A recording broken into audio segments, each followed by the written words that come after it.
Setelah setahun berdiri, perusahaan konstruksi investasi dengan teknologi blockchain dan perdagangan sekuritas, yaitu produk digital Caribbean Dream dari Caribscoin, membuka kantornya di Bali. Acara pembukaan yang digelar di Renon Denpasar dihadiri dua investor Caribbean Dream dari Rusia. Dalam acara pembukaan tersebut, investor Caribbean Dream dari Rusia, Andrew, menjelaskan, aktivitas utamanya adalah berinvestasi di pasar dengan berbagai hasil, mengumpulkan pendapatan utama dari bunga atas transaksi yang dilakukan.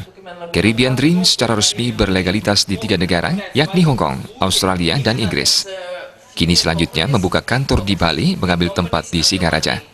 Dirinya menilai adanya peluang besar untuk melakukan investasi di Indonesia dan belum adanya bisnis uang digital khususnya di Bali. Tidak hanya di Indonesia, Caribbean Dream sudah berjalan di Thailand, Korea, dan beberapa negara Asia lainnya. Dikatakan juga, perusahaan induk berinvestasi di berbagai bidang ekonomi dan teknologi, terlepas dari lokasi geografis objek dan pihak yang menggunakan pasar baju dan berkembang hanya untuk mendapatkan keuntungan.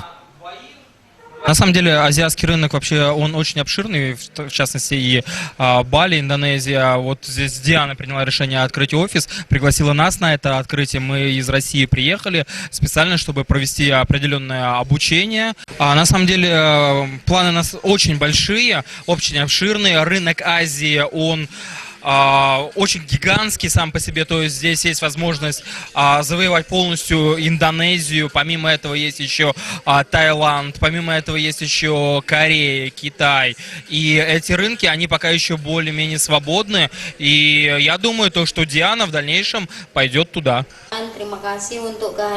Sementara investor Caribbean Dream dari Bali, Dian Jordan, mengatakan, Singaraja menjadi target awal dibukanya kantor Caribbean Dream di Bali. Nantinya akan dijadikan tempat beredukasi untuk membedah sistem secara detail dan memudahkan investor saling sharing dari waktu ke waktu, lebih mengenal Caribbean Dream.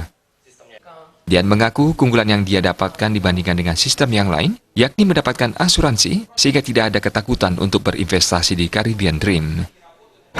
Mengedukasi para investor, para calon investor. Dan yang kedua yaitu mengenalkan Caribbean Dream kepada banyak masyarakat khususnya di Asia. Bali karena banyak pendatang dari berbagai negara, jadi kita kenapa pilih Bali. Untuk selanjutnya mungkin mungkin kota-kota lain. Saya pilih dan hampir setahun saya stay di Caribbean Dream dan tidak ke yang lain karena Caribbean Dream ada insurance-nya yaitu 50.000 US dollar yang dimana itu untuk insurance para investor Caribbean Dream.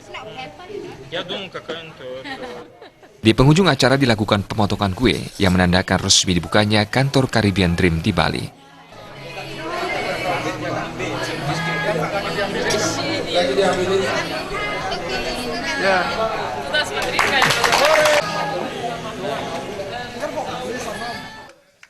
Ali Setiawan, Bali TV.